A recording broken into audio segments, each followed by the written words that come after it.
রান্নাঘর থেকে প্রত্যেককে শুভকামনা জানিয়ে আজকের পর্ব শুরু করছি। আজ আমি পনিরের একটি রেসিপি নিয়ে এসেছি, পনির চিলি পনির। তো যেভাবে আমি বানাতে চেয়েছিলাম ঠিক পনিরটা ঠিক মতো পেলাম না বলে মন মতোভাবে আমি জিনিসটা বানাতে পারলাম না। কারণ পনিরটা বাড়িতে নিয়ে এসে এটা একটু ভাপানোর পরে দেখছি আস্তে আস্তে ভেঙে যাচ্ছে। কিন্তু যেহেতু মনস্থ করেছিলাম আমি আজকে চিলি পনির বানাবো, সেই পরিকল্পনাটা আর বাতিল করলাম না। আমি শুধু সব কিছু ইনগ্রিডিয়েন্টস দিয়েও এই এই ভেঙে যাওয়া পনির দিয়ে বানালাম। খেতে খুবই ভালো হয়েছে, শুধুমাত্র একটাই ত্রুটি থেকে গেল, সেটা পনিরটা ভেঙে গিয়েছে।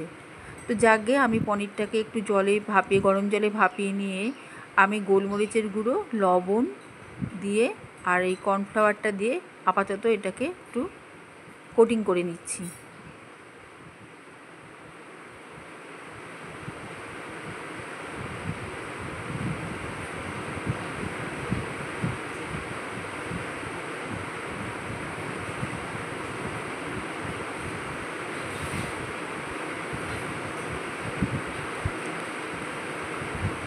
জিনিসটার পেঁয়াজ রসুন থাকবে না বলে আমি একটু অন্যভাবে যাচ্ছি।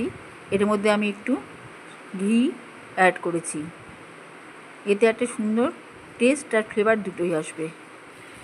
এই চিনিটা আমি গুঁড়ো করে নেব, এরমভাবে দানা দানা চিনি দেবো না, গুঁড়ো করে নিয়ে দিয়ে দিলাম।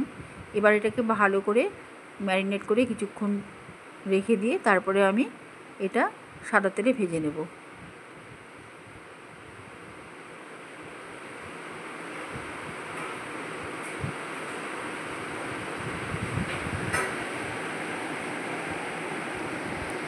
সাদা তেল ভালো মতো হিট করে আমি এটা ভেজে নিচ্ছি পনিরগুলো।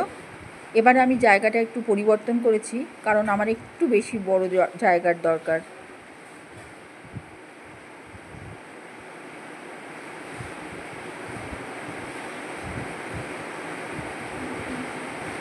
মোটামুটি একটু লাল লাল করে ভাজা হয়ে গিয়েছে।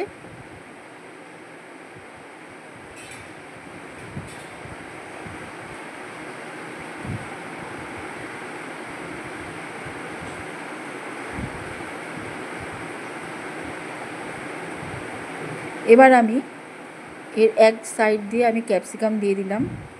জিনিসটা সব আমি একবারেই বানাবো, কোনোটা এখান থেকে আর পনিরটাকে সরিয়ে নিলাম না।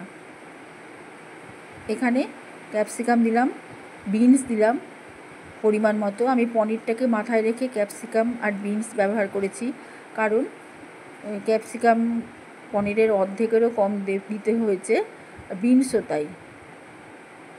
এবার অনেকটা দিয়েছি সেটা আদা কুচি, লঙ্কা কুচি, কাঁচা পাকা লঙ্কা কুচি,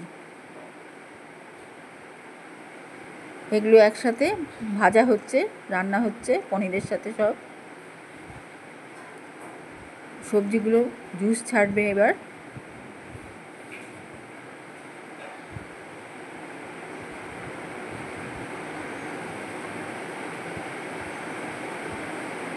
রান্নাটা খেতে খুব ভালো লেগেছে বলেই শেয়ার করলাম, তা না হলে আজকে এই রান্নাটা শেয়ার করতাম না, যেহেতু পনিরগুলো ভেঙে গিয়েছে। তো খেয়ে দেখলাম জিনিসটা অপূর্ব লাগছে খেতে। নিরামিষ হলে হবে কি, অসাধারণ খেতে লাগছে। ওই জন্যই ভাবলাম যে না, এটা শেয়ার করা যাবে আর কি। মোটামুটি সবজির সাথে আমি পনিরটাকে একটু ভেজে নিচ্ছি।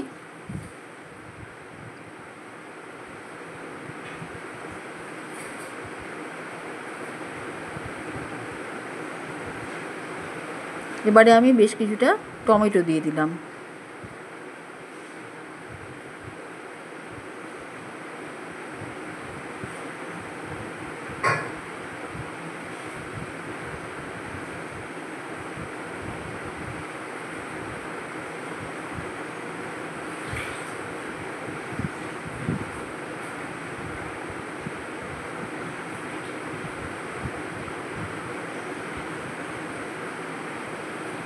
নিরামিষ রান্নার জন্যই প্রসেসটাকেও একটু পাল্টাতে হয়েছে, যার জন্য আমি এখানটায় কয়েকটা জিনিস অ্যাড করেছি। এখানে আমি প্রথমে একটু জল মিশিয়ে দিলাম। এবার এই ক্যাপসিকাম, বিনস, টমেটো সব একসাথে সেদ্ধ হয়ে পনিরের জুসের সাথে মিলমিশ হবে।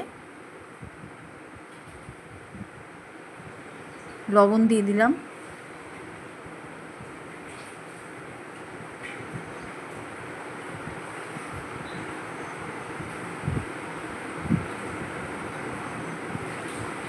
টমেটো সস দিচ্ছি,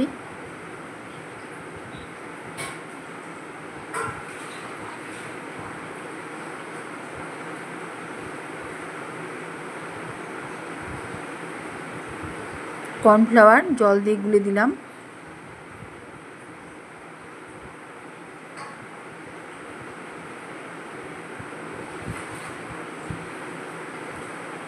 এবারে দিচ্ছি যেটা হচ্ছে নারকেলের গুঁড়ো দুধ। এটা খুব টেস্টি করে তুলবে এই রান্নাটাকে।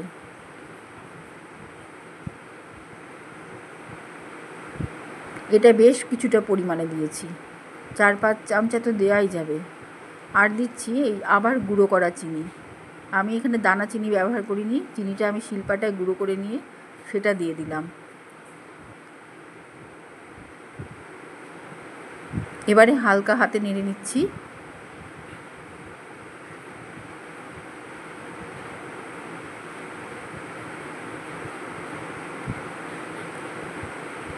নাড়তে নাড়তে রান্নার যেটা ভেপারে ক্যাপসিকামটা নরম হয়ে যাবে আস্তে আস্তে। অনেকটা নরম হয়ে এসছে, আরও কিছুটা নরম হয়ে যাবে, তবে গলে যাবে না।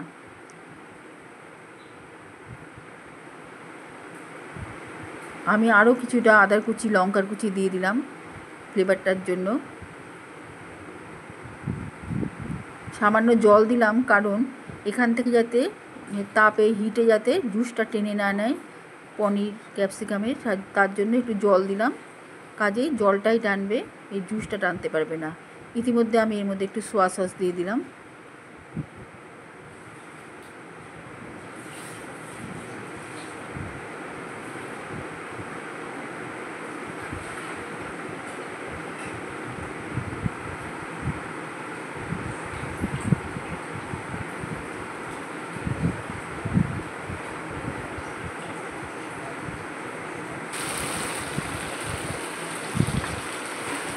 শুকিয়ে এসছে বলে আমি আর একটু জল দিয়ে দিলাম।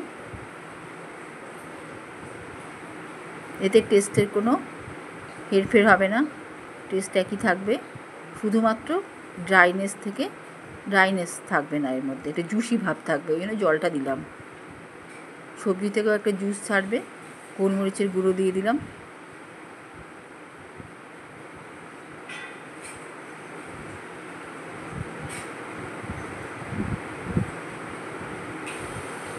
এমনি কাঁচা তিল দিয়ে এটা তিল ছড়িয়ে নামিয়ে নেব।